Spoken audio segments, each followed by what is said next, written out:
saw that one coming. It's intercepted. Throwing back across his body.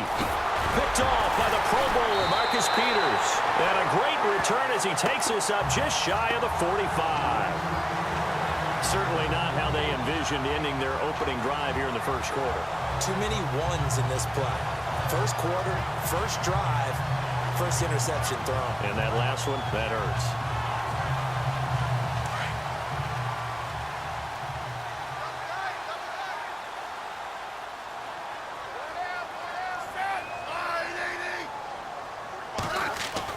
After the interception, here's Smith.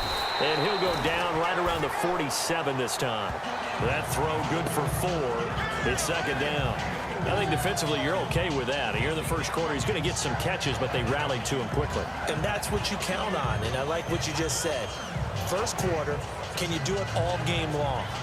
They catch it, you tackle them, they go down on the spot. Because when you're able to do that and you don't give up big chunks of yardage after the catch, now you put the offense in a position where every series they have to work hard to pick up first downs, and you tend to stall them out when you do that. And taking it across midfield and inside the 45. It'll go as a gain of 10 and a Kansas City first down. So the ball that time in the hands of who wound up being the NFL's rushing leader this season. Now, maybe a little help from Le'Veon Bell and also Todd Gurley sitting out their finales, but still a spectacular season for Hunt. You're going to throw cold water on the man, just like that. I said a spectacular season for Kareem Hunt. Okay, let's accentuate the positive.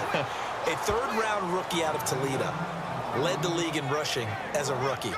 That is cause for celebration, not just in Kansas City, but across the league when you see these guys get their opportunities. And not only did he run it well, he caught it well, and he sparked Kansas City to a 5-0 start to the season and eventually to the playoffs. Yeah, bright future for him. Total yardage on the ground, 1327, and 11 total touchdowns for Hunt this year. And incomplete on the deep ball. Demetrius Harris, the intended target. And now it's third down. The effort's always going to be there. Everyone's always going to try and make a catch, but underthrown balls, I think, are the toughest ones to come back and get because usually your momentum's going in the opposite direction when you're trying to stop, break, and come back and get it. Past the 20. He is going to find Hill here. And he carries this one all the way down to the 9. They're able to convert on third down, and that sets up a first and goal. Tyreek Hill had the 2 fastest plays in the NFL last year. One on a kick return, one on a punt return, topping out at 23.24 miles per hour. That's advanced analytics right there. Our guy Marvin, you know what he said? He's really fast. Smith with a give to Hunt. And they go the wrong way on this one. Losing yardage back at the 12. The loss of a full 3 yards, and now it's second down. Yeah, that was a safety that came through and made the play, but there's no doubt in my mind, he hits like a linebacker, and we see a lot of that in today's NFL, don't we? And that time we do indeed. A big hit for a loss. Steps up, and now the ball's loose. Smith loses it, and the Falcons grab it. And a big turnover there as his guys will get the football back.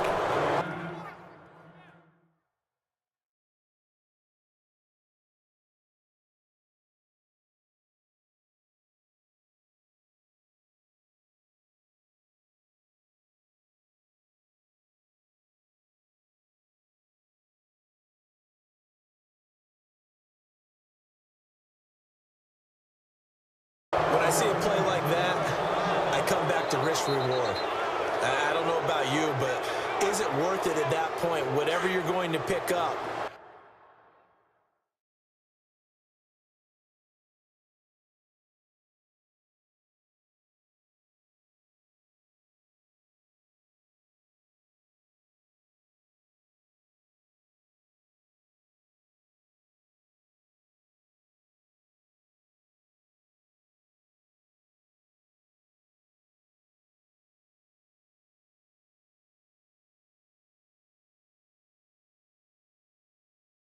To either take the hit, and in this case, lose the football. So should have gone down. I mean, hindsight's always 20/20, but that's the safe play. You're exactly right. Hindsight's really never wrong, is it? Because you can analyze it, but I think ultimately you got to look at it as a first option, taking care of the ball, getting what you can, and that's it. Don't worry about it anymore. Give them 11 yards that time and a new set of downs.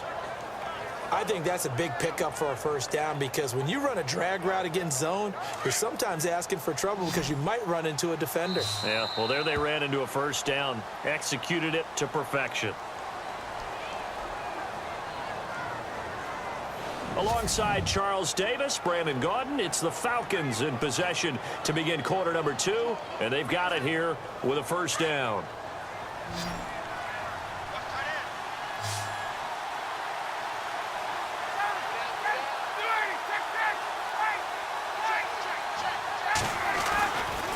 Here's Ryan. Into heavy traffic, and it's intercepted. Picked off by the safety here, Ron Parker. And his guys are going to take over at the 21-yard line. So that's back-to-back drives where they've thrown an interception. Ordinarily, we look at the offense and say, what's going on with your scheme? Maybe we should look at the defense and just give them a whole lot of credit.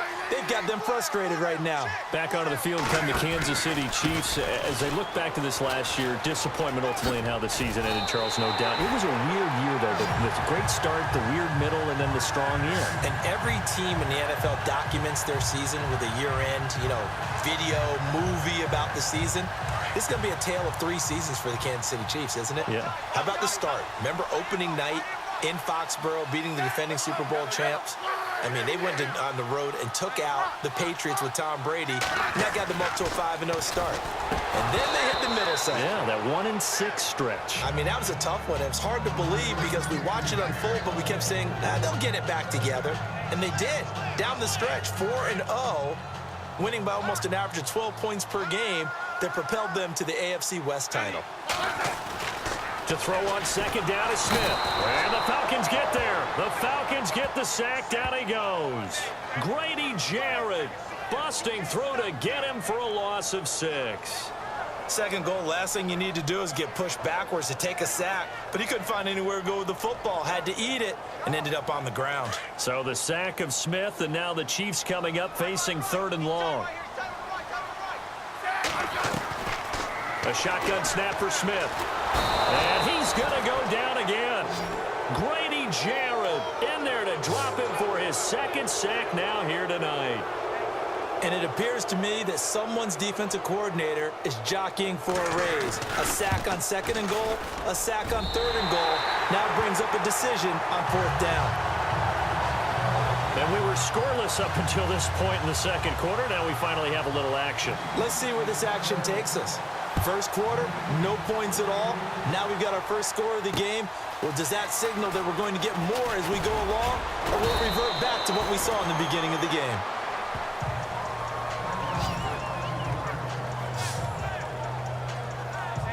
Matt Ryan and the offense heading back onto the field. He and his team, they have had a rough go of it here in this first half. Maybe time for him to put his foot down here in the 2nd quarter. Put his foot down and become a little more accurate throwing the football. He's already thrown 2 Blitz coming, and down he goes. Reggie Ragland coming hard on the blitz. He dumps him for a loss of 8. Well, that play was the very definition of fast, quick, and in a hurry. Suddenly, he was there. Yeah, blink of an eye. That happened fast, and a big sack. Now Ryan on 2nd down.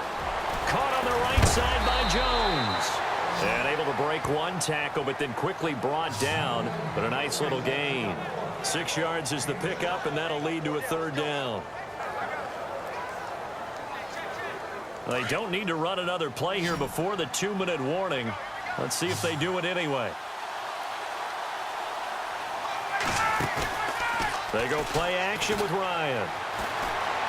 Buying time to his left. Now he's going to throw deep back over the middle. And incomplete. The contact made the ball roam free and brings up 4th down. A reminder that when halftime rolls around, we'll send you to Orlando and Larry Ridley as he'll have highlights and analysis of this first half. But no touchdown. These guys need to give Larry some touchdowns to talk about. Things are too easy for him right now back in the studio. Come on, guys. Help the man out. Give him something to talk about.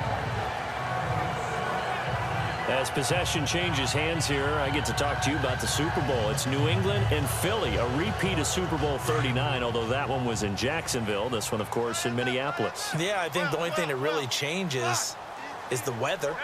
But this one's in a dome, So I don't think that that's a real issue for them at all. But guess what? New England has the same coach and the same quarterback. That's a big advantage for the Patriots. Meanwhile, for Philly, everything's new, including the quarterback and Nick Foles that they didn't think would be there right now. And I'm not sure Nick Foles thought he would be there at that point. But remember, he's been to the Pro Bowl before, been to the playoffs as a starter in the NFL. He's got a chance to play a really big game. On second down, here's Smith. Forced out to his left. And he's able to get this one up to the 45-yard line. Even after more than a decade in the league, Smith still one to account for with his legs as he picks up a first. On that play, as you saw the route start to develop downfield, I got the sense that maybe the run would set up for him, and he took full advantage of it and got a big gain on a busted play. They'll run it now out of the gun. And a minimal gain here as he's up to about the 47-yard line.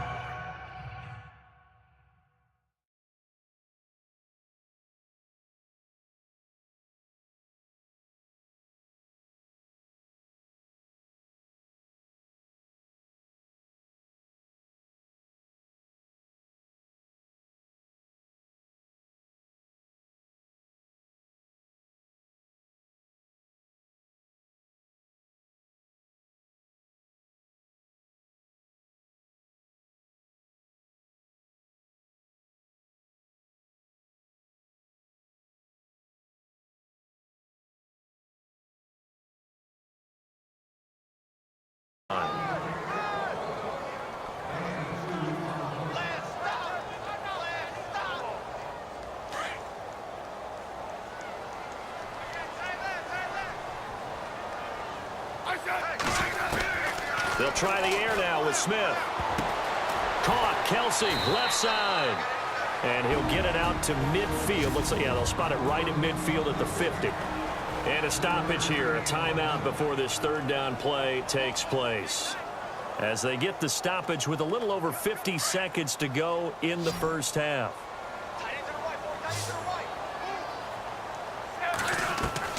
From the 50, it's Smith.